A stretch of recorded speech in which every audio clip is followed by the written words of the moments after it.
Hey, what's up, guys? Hope y'all doing well. Welcome to the first weekly update and recap for the upcoming week, which is going to be October 5th to October 9th. And please, if you haven't already, subscribe to the YouTube channel. And if you got value from this video, please hit the like button as well. So, we are starting the second week of October, but it's really the first full trading week from the October month because September kind of bled into October here. So, what we saw in September, let's start before September.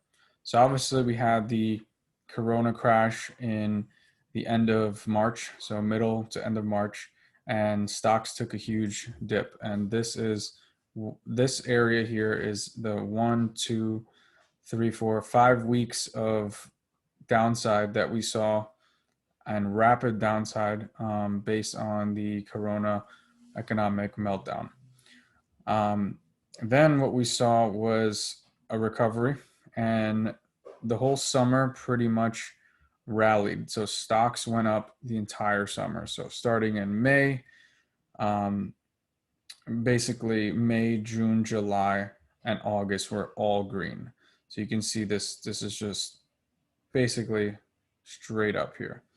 Um, and then this area here, this interesting area here, is when the stocks split on Apple and Tesla. So that was our most recent intermediate top. So this area right here was exactly when the Apple stock split. And right around here, this week and the week before, I had a lot of people messaging me, asking me if they should buy Apple stock or Tesla stock. And I advised them it's not a great time to be buying. If you want to buy some, buy a little bit at a time. So that way you can average into your position. And if it pulls back, you'll be able to get some more shares at a discount. And as soon as that peak hype hit, we saw a pullback in the market, and it's been pulling back. It pulled back pretty much all of September. So September, the S&P 500 was down 3.9%, and it was down more than that during intraday trading. But buyers stepped in and picked the market back up. The small cap stocks, which is under IWM, were down 4.8% from August into September. So they got hit hard. Well, not really hard, but they got hit too. And small caps usually move more than the S&P because they're a little more volatile. And the oil and gas sector got killed, another 15% down. I would stay away from oil and gas companies. Nothing good has been coming out of them. The real estate funds have been down as well. They're down about 20% on the year because commercial real estate is getting killed as well. Because all these businesses are shut down thanks to the virus and the economic strangle that the government has on the country. And now we're looking into October, and October tends to be historically a strong month for stocks. It is quarter four, which we see a lot of consumer demand, especially in technology stocks and other consumer goods, because everyone is buying gifts, right? So quarter four is usually the most bullish quarter of the year. So an interesting stat is that quarter four has been green 79% of the time over the last 70 years. So you have seasonality on your side if you're long on stocks, but there are some political uncertainties with the elections, and there's also the COVID economic crisis that is still going on. So those are two things that are going to be looming in the market that are going to cause volatility. They're going to cause some sell-offs and some rallies as well. So right now we're kind of, just news driven. The market gapped down on Friday, last Friday. So it opened lower based on Trump being in the hospital due to COVID. So the market obviously didn't like that. So now what are we looking at? So this is a chart of the S&P 500. The ticker is SPY. And this represents the top 500 companies in the United States. So if we look at a weekly view, this is a weekly view, and this goes back all the way to this around like 2018 over here. So every candle you see here is a week worth of price action. The green candles mean that that the market closed higher than what it opened at, and the red candles mean that the market closed lower for the week than what it opened at. So moving forward here, what are we looking at here? So we had the Corona crash, recovery, and then summer rally into the stock split hype. Then we saw September, which is known for being a bad month and a volatile month in stocks, and it proved to be true this time around. And we saw a pullback in the market here. And towards the end of September, we saw some buying pressure to bring up the market. And now this was the first week of basically the week that ended September and went into October. So if we look at the monthly chart, and so this is a monthly, so every candle that you see represents 1 month of price action. So this goes back all the way to 2011, this chart here. So as you guys can see, right, the market has an upward bias. The market generally goes up. Now, in between, there's going to be moves and fake outs along the way that might scare out investors, just like the Corona crash. So if you look at this chart here, this is the Corona crash here in a monthly view. And if you look at, starting back from 2014 or whatever, the market's still much higher. The market's still almost 100% higher than what it was in 2014. So again, the market tends to go higher over time, and that's why they recommend to buy stocks at a recurring basis, which is which is called dollar cost averaging. And so you're buying stocks every week, every month, and you're putting a little bit at a time. And when the market's down, you're getting a discount. When the market's up, you're making money along the way. So, so here we'll zoom in here into the monthly here. And so this is the current monthly candle on October. It only has like 2 days into the month of trading, so we don't really have a whole lot of data on it yet. But in order for the market to go higher, what needs to happen? So we need to break the previous month's high. The previous month high is 358.75, which is an all-time high for the S&P 500. So in the midst of all the economic shutdowns that we've had, the market hit all-time highs. So what does that tell us? Well, it tells us that, again, the market has an upward bias. The Federal Reserve is intent on keeping the market up.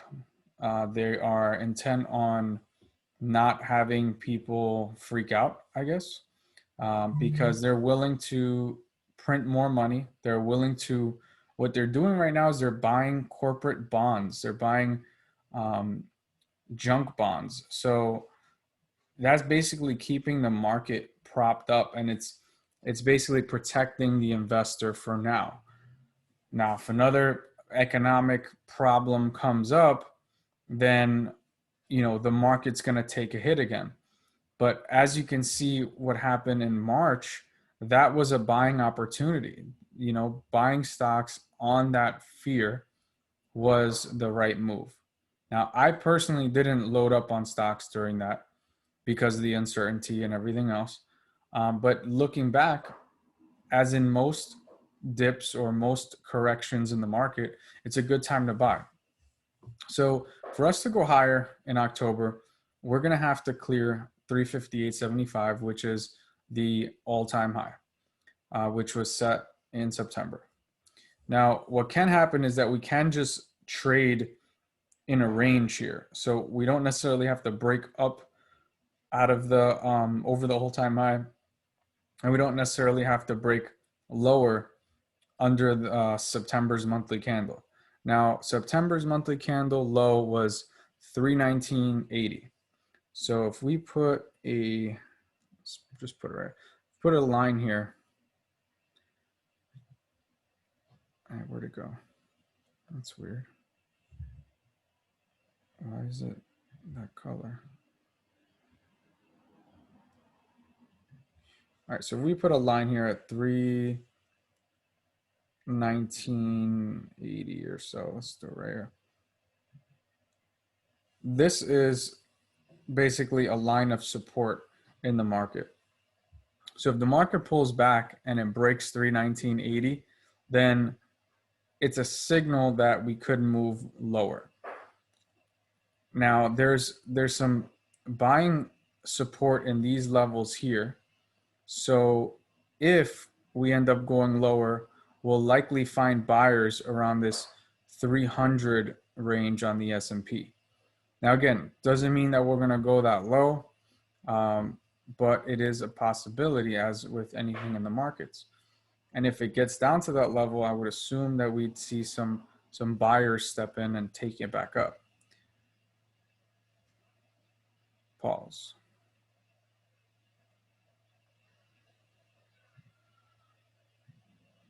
So let's look at the daily time frame now. So again, let me take this oval out, but that was the split top there. And right now we are trading within the Ichimoku cloud. What that means is that there could be some turbulence within this cloud. Above the cloud, we are trending upwards. So if you look back here, all right, to the Corona crash, we were above the cloud. Everyone was happy. Market was doing well. And then the news hit and we broke the cloud, which is the yellow shaded area. We bounced and then we tested those moving averages that are now pointing down, and it fell again and it bounced, and then it started to form some support here. These red lines are some support areas that I was looking at the time, which is funny because in hindsight, I remember charting this level here and saying that if we break these levels here, it's the market's going to rip, and it did. It just didn't look back. So we bounced, and then we started to attack this cloud area again. And then once we finally broke through the cloud here, right? So in this area here, we broke through, which was April, the end of April. Then we started to trend upwards, and now look what happened in the market. We're above the cloud here, the red area, the yellow area, and we kept trending up. Now we are in the cloud, and so there could be some indecision. There could be some of this going on, some up, down, and stuff like that, which you would consider to be a trading range or just kind of choppy action. So it's just up and down. So that's what could happen, being that we are in the cloud still. So there's two scenarios. We can keep chopping around in this cloud, or we could start to break above this cloud, being that they say that October is generally a green month. And so if we start breaking above this cloud, then I would expect the market to continue trending higher. If we break below the cloud, right, then I would expect the market to trade down and start to hit those levels of support, which are, you know, the previous month's lows, um, and this line right here is actually the 200-day moving average. This red line right here. So the 200-day moving average gives us an average price over the last 200 days.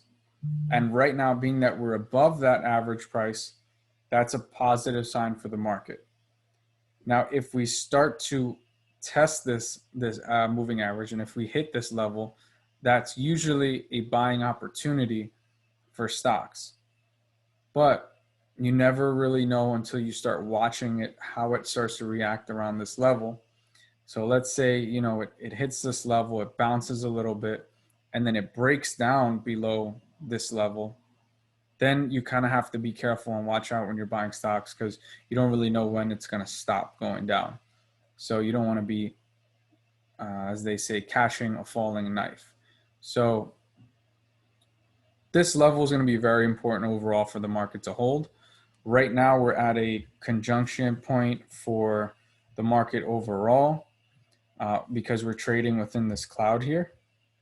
And so we just kind of have to watch and see what happens.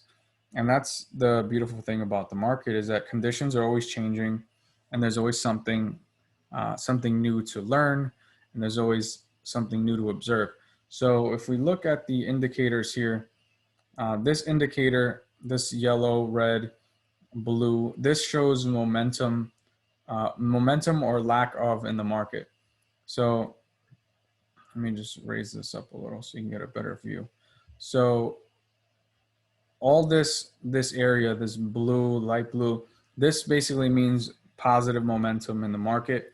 And then once we started forming some red candles down here, or red bars, that shows momentum slowing. Now, once we start to see these yellow bars, that means that the selling pressure is starting to go down. So this makes sense based on seasonality, that September was weak. All of this here was September. Okay. And we started selling. And then towards the end of September, we started seeing a trend shift here in the momentum indicators. And this could be a signal that the market is getting ready to reverse and go higher. And what we would want to see is more of those yellow candles in this fashion here, so that it continues to get smaller and smaller. And then what happens is they start to turn into these blue candles, which shows positive buying momentum. So if we start to see that, these indicators basically push the market higher. So that's what I'm going to be watching for here in October. So I have a cool book. It's a stock almanac book, and it says the sector index seasonality, that in October, computer tech stocks, healthcare, industrials, materials, semiconductors, transports, these are all sectors that do well starting in October. And if we look at semiconductors, which are like computer chips and phone processing chips and memory and things like that, that does well seasonally from October to December. So that makes sense because, again, a lot of technology is purchased during these months. There's, Christmas and all the holidays, the Black Friday and all that stuff, and a mad rush for consumers to buy all the deals. So this makes sense. So we're going to see what happens and plays out in October. But this is S&P. Now I just want to look at the Qs, which is the NASDAQ.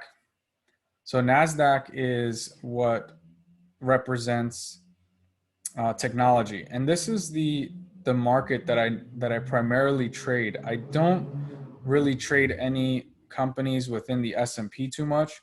A lot of them are tech companies. So if we look at the NASDAQ, I mean, it's pretty much identical in terms of the path, because they mirror each other. They pretty much go up alongside of each other or down alongside of each other. So you're seeing that momentum shift here as well. So the RSI, I didn't talk about that yet, but the RSI is the relative strength index, and we're seeing it trying to gain some strength here. So anything over a 50 RSI, which I'll just put a line here because it's good for me to see it visually.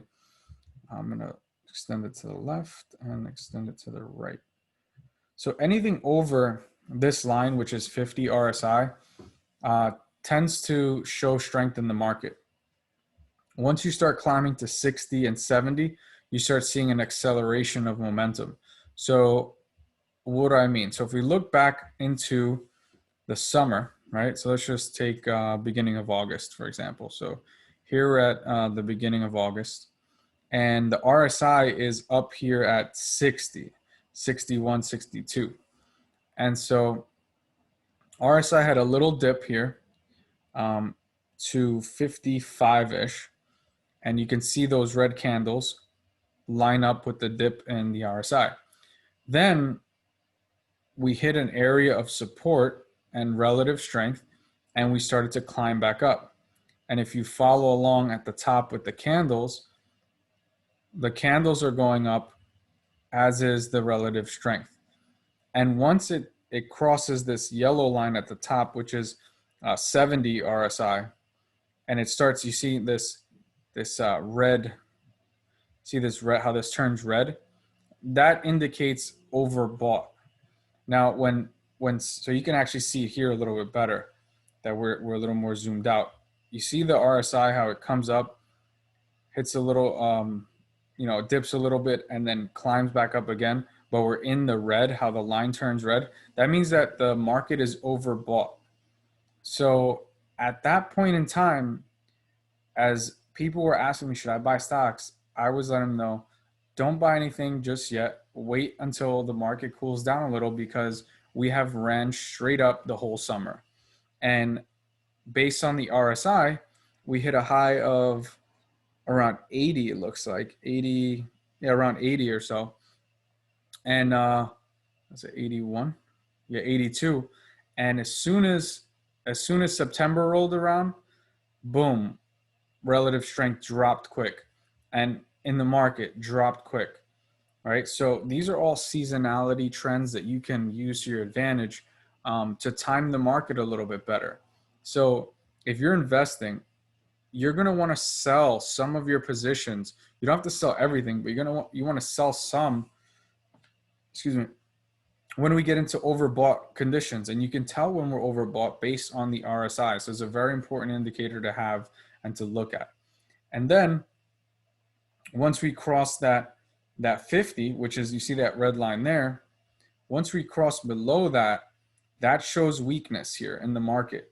And look, we weren't able to break above it. So, and then what happened to the price action? It went down, it bounced a little bit, it went back down again, bounced a little bit, went back down again. And as you can see, the RSI is trying to form some support here. And then it finally formed some support, and we crossed over that 50 RSI level, which we can see in this move right here. And now we're testing that RSI support. Not only are we testing RSI support of 50, we're also testing the Ichimoku cloud again. So on NASDAQ, we just closed within the Ichimoku cloud. On the S&P, we also closed within the Ichimoku cloud. So these indicators all line up generally. They generally line up. And then what do you see here? You see that big momentum, right? So we had a huge up, momentum, volume. A lot of volume here indicated some heavy selling. And volume is the amount of shares that are traded in any given day or whatever time frame you're looking at. But this is the daily chart.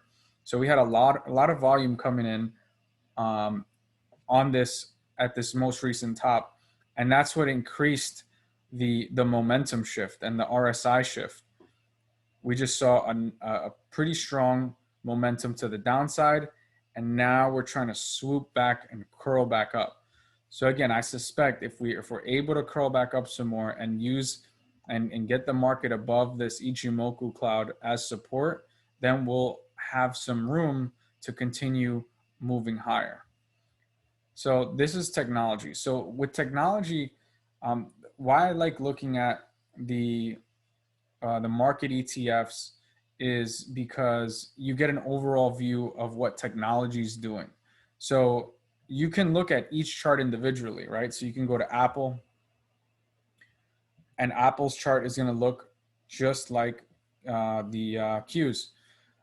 You can look at the NASDAQ futures, which is, again, the same thing. And this shows a similar chart. Let's look at Microsoft. Let's see what Microsoft looks like. Microsoft looks similar, pretty similar. And then we can look at Amazon. Amazon, again, similar. So Facebook, let's do Facebook. Again, very similar. So these stocks are all within the QQQ sector.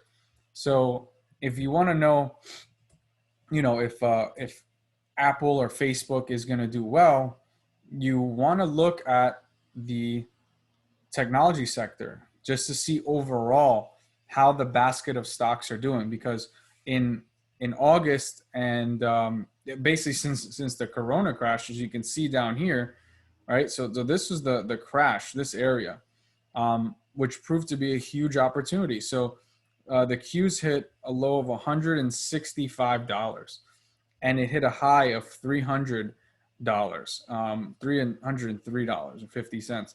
So that's a huge move over the course of 5 months or so. So we had, March, April, May, June, July, August, and then the beginning of September, we started to see the drop. So we had 5 months of just a pure rally, and that's in the technology stocks. So when we look at Apple, what do you see? The same thing, a big rally and a big move, to the upside. Let's look at Amazon. Same thing, big rally. So that's why I like looking at the Qs, because it gives you a full picture. Now I'll look at Apple one more time, because I really like trading Apple. And one of the things I could tell you is get to know a particular stock or a particular sector very well, because you really don't have, if you're trading, you really don't have to focus on anything else. I can literally trade only Apple for the rest of my life, and I can make money off of Apple only, whether it goes up or whether it goes down. And there are strategies to do so, or you can buy stock and go long, or you can short the stock, and you're betting that the market's going down. So again, check out the funds. So SPY, S&P 500. This is kind of like your global basket of stocks. Then there's XLB, which is materials fund. There's XLF, which is financials. So this is interesting. If we look at financials, financials got crushed on Corona, and they never really recovered at all. So I actually haven't looked at the financials chart in a while. So this is really interesting. So this kind of shows that financials are very weak. This is a weaker sector. So that includes banks, mainly banks. And the other interesting thing is this red line here is the 200-day moving average. And so the financial sector hasn't gotten over the 200-day moving average since it crashed below it in March. So, we'll see if this is starting to show some kind of positive momentum here, but we're still below the Ichimoku cloud here. We're just entering it here. If we could break above it, then that's a good sign for financials. But there's a whole lot of there's a whole lot of sellers up here at this level. So we tested the 200-day. Let me just put my oval here. So we tested the 200-day here. Come on. Why isn't it going? Give me the oval. So we tested it here. That's annoying. Anyways, I'm going to avoid using, let me try one more time. Let's see if I can do a rectangle. Okay, fine. So do a rectangle. So we tested the 200-day here and it failed. Hit the 200 and went down. Hit the 200 and went down. Hit the 200 and went down on both of these areas. So these are called supply zones where sellers are selling their shares. Once it hits, they were happy that this hit this level so they can just sell as much as they could. And again, boom, hit this level and sold as much as they could. So now let's flip it back. So for comparison, because this shows us that not every market does well. So if you had your money in bank stocks, your money didn't do anything. You basically wasted time, and you lost money because the market has not gone up. So now if we flip back to technology, which is the Qs, that's a whole different chart. Like if you spent 5 months in bank stocks versus 5 months in technology stocks, the opportunity cost was immense. The amount of money you lost not being in technology was huge. So what happened here, just to kind of recap once more, we went below the 200-day moving average during the Corona crash, but we relatively quickly recovered it, and that formed support.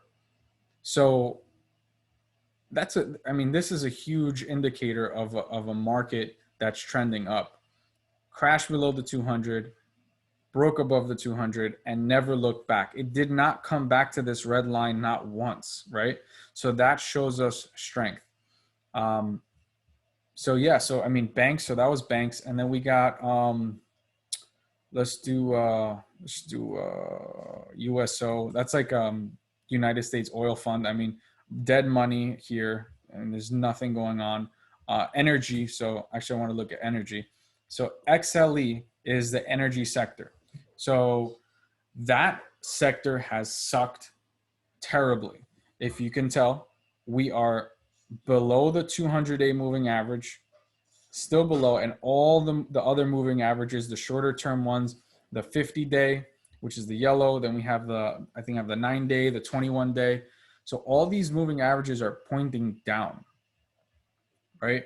So you don't want to put your money in energy stocks, right? So this looking at charts is just an easy way to understand what the market's doing, where it's going, and what the probabilities of it continuing. This has a high probability of continuing down. Why? Because we are below all the moving averages. We're below the Ichimoku cloud. We're below the 200-day moving average. There's nothing good going on in energy sector at all. There's a extreme avoid. Do not put your money anywhere near energy stocks right now. Yeah, sure, it could bounce, but this market has a lot of catching up to do if it wants to get higher. So I don't like this at all. Then we got XLV as healthcare. So healthcare is doing pretty good. I don't really like healthcare too much because it seems to be very news driven, especially now with COVID. You got clinical trials, or this company's approved for drug trials and whatever, and then you're going to see like crazy spikes in technology stocks and then crazy dips. So I'm sorry, not technology, medical companies, biotech companies. So I don't really like the biotech industry at all. There are some good companies that you can buy and hold. There's NVO. NVO is a good biotech stock. And like J&J, so Johnson and Johnson's another good one. So there are some good stocks in that sector. Let's look at XLU.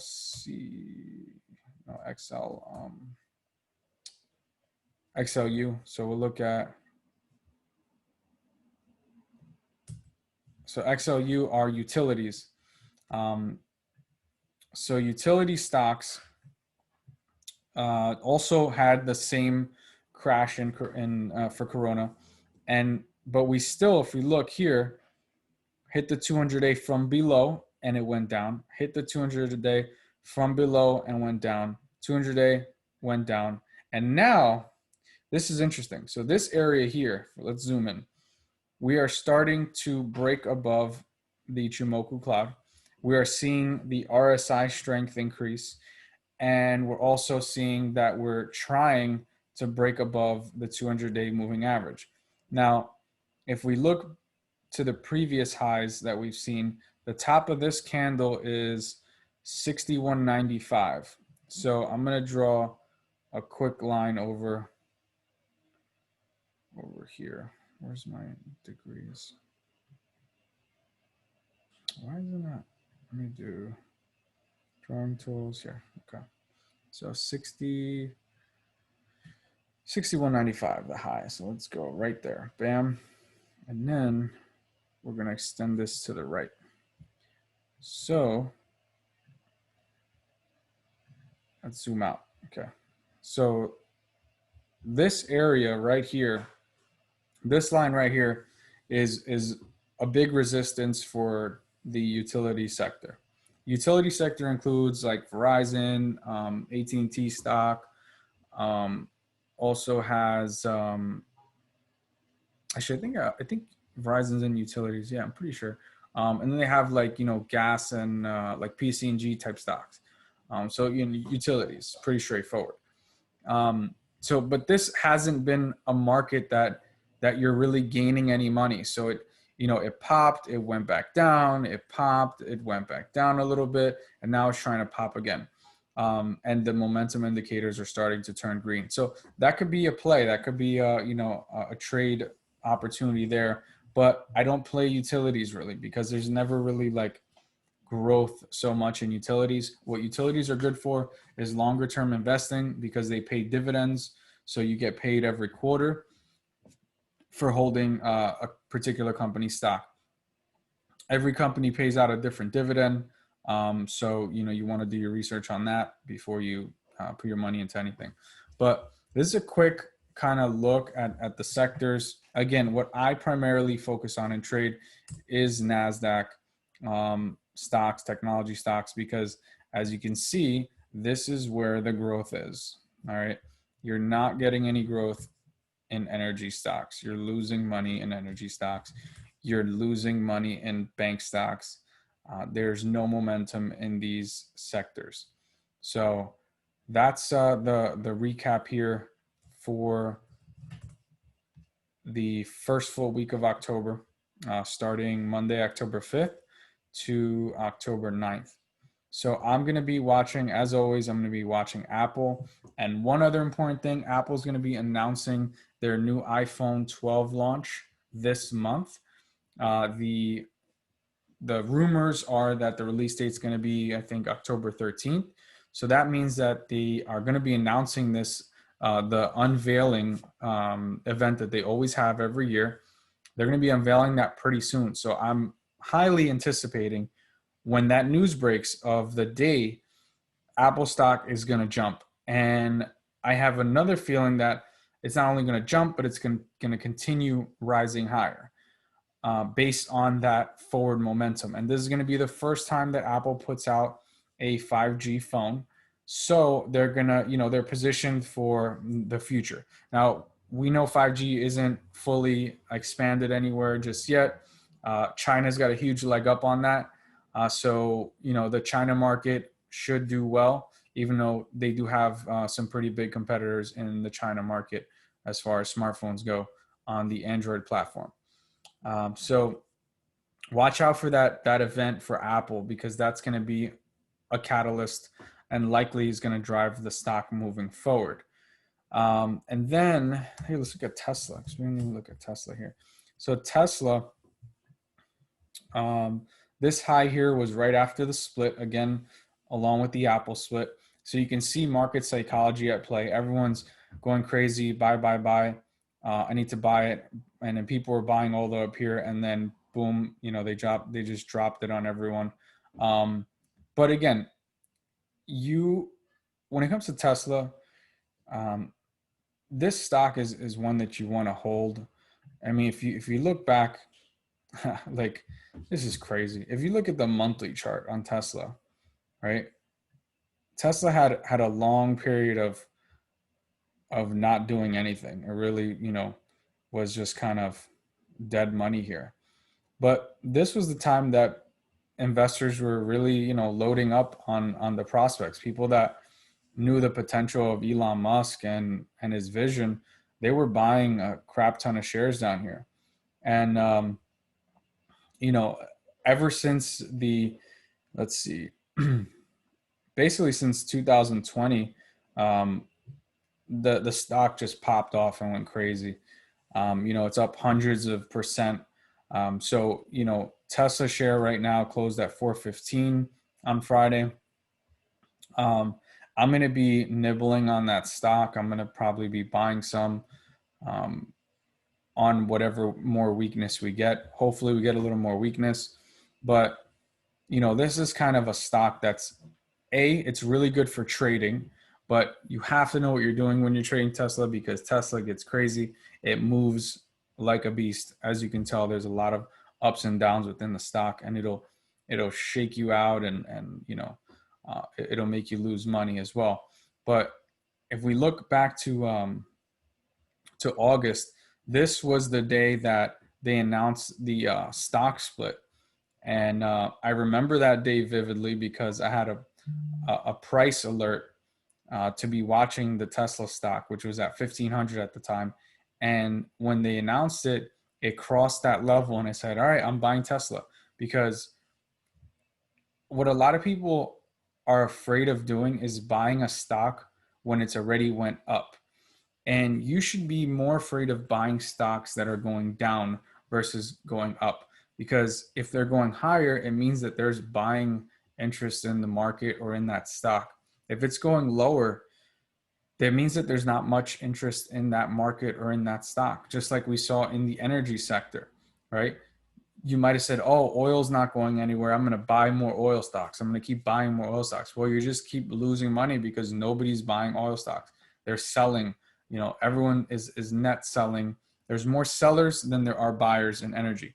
Now in Tesla, technology, Apple, Microsoft, Amazon, all these giant technology companies, Zoom, Square, there is buyers. And now that I mentioned Square, let's look at Square real quick because Square showed some. I mean, this chart is incredible.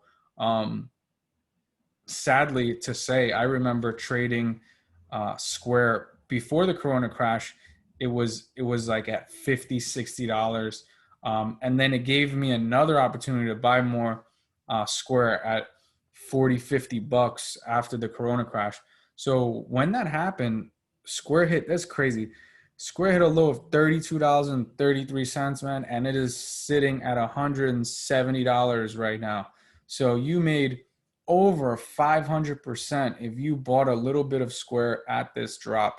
And that's why this is a prime example why market corrections are really good for the stock market. They're really good for investors. They're great for traders and people that are going to put their money to work for them when everybody else is freaking out.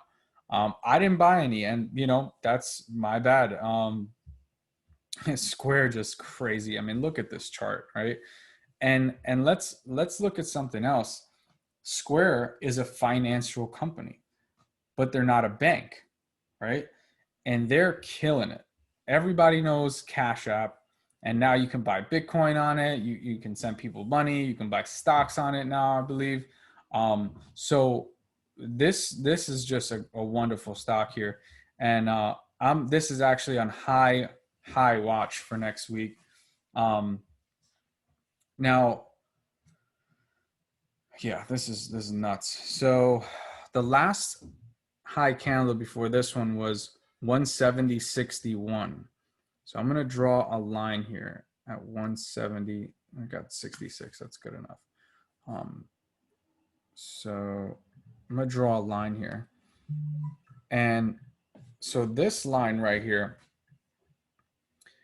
this is going to be our resistance, okay? So the high, it actually hit a high on Friday of 171.24, and then it pulled back a little bit and it closed at 169.61.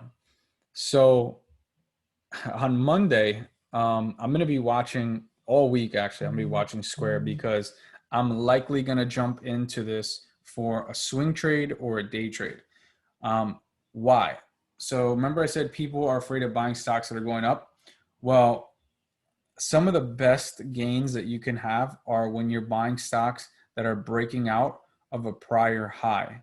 So, if this thing breaks the high from Friday, the 171.24 area, and which is above the high from the beginning of September, which was 170.61, then Square's a $200 stock. I mean, it's gonna move like quick. And why? Because stocks have psychological numbers, and you'll learn to see that over time. Is if a stock crosses 100, then it's probably going to 125. If it crosses 125, it's going to go to 150. If it crosses that, it's going to 175, 200, and so on. So if we're crossing this 175 mark, then Square is going to be a $200 stock in the near future. I have no doubt about that, barring any economic issues or any legal issues that Square might have or whatever. But this chart is just screaming higher. Okay. And the only thing here that I'm seeing that I want to see improve is I want to see the RSI level. Um, I want to see that kind of show some more strength, because I don't really like it's really not terrible, because we're way above the 50 RSI, which is the bull zone. So let's look where the 50 RSI is. So the 50 RSI is right around this level. So we're way above that. And right now we are at 63 RSI. So yeah, so I mean, this is likely gonna pick up some serious momentum. Um, and so when it does, I'm gonna be jumping in. And what I'm gonna do right now is I'm gonna set an alert on Square Stock. So one of the other tips that I have for you guys is setting price alerts on the stocks or the sectors that you're watching, because you want to be aware of what the price is doing, and you can't always be staring at the price. So you can set alerts, and when they start to hit, you can know, okay, the Square hit my downside alert, so it's going down, or hit my upside alert, so it's going up. And my style of trading happens to be more of a momentum style. So this chart setup is exactly what I look for. I look for a stock that's about to break a previous high, and that's going to send the stock higher with some momentum. So I'm glad we looked at the Square stock, because that's a high watch for next week. And then I'll be watching Apple, because they have their event coming up, and then Tesla has all these major companies have earnings at the end of October as well. So what happens is a lot of times stocks tend to go higher into the anticipation of their earnings report, and then the earnings report can be a wild card. It could skyrocket after the earnings, or it could drop hard after earnings. So it's always risky to be trading that with leverage. If you own shares as an investor, then it's perfectly fine, because if it drops, you buy some more. If it goes higher, then you're making some money. So that's it. That's the recap here for the upcoming week. And it's 6:04 p.m., which means that futures just opened. And we're going to look at that, because I'm interested in what it's doing. So futures is up. So if we look over here, we're up 0.5% on the NASDAQ. We're up 58 bucks on the NASDAQ. And that is likely because Trump said that he's, or officials are saying that Trump is feeling healthier. So, the market's going to kind of go up.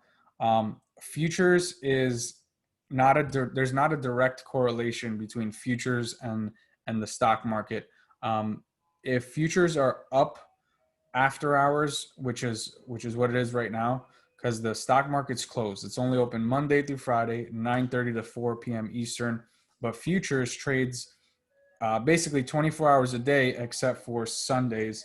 I'm sorry, except for Saturdays. And then they open back up Sunday at 6 p.m. Eastern. So futures kind of gives you an insight as to what the market is feeling overall, but it's not a guaranteed indicator of what the market is going to do in the future, which is tomorrow. But it's something to watch. So right now, market's having a little bit of a pop, nothing crazy, nothing impressive. That's NASDAQ, and then which is you would put dash NQ to see the futures, and then S&P is ES. So ES is also up about 0.5%, which is, again, you can see here S&P 500 futures. So again, I mean, nothing to write home about here. If we're up like 2%, then that's like a huge futures move, but this is nothing crazy. Right now, the 4-hour chart, which I like to look at, is below the Ichimoku cloud, but it's above the 200-day moving average. So, we'll see what happens. If we start to break this on the 4-hour, then that's a great sign for more upside. And then on the daily, again, like we looked at the beginning, we're within the Ichimoku cloud. So there could be some turbulence, some up and down within this cloud, and then eventually a break up or a breakdown from that cloud. So we'll see how the market opens up tomorrow on Monday, and make sure to just follow the page on Instagram. That's where I post most of my stuff. And also, please, if you like this video, subscribe to the YouTube channel and like this video, and feel free to comment below anything that you feel, or anything that you liked, or what you'd like to see more of in the future. All right. Thanks, guys. Talk to you later.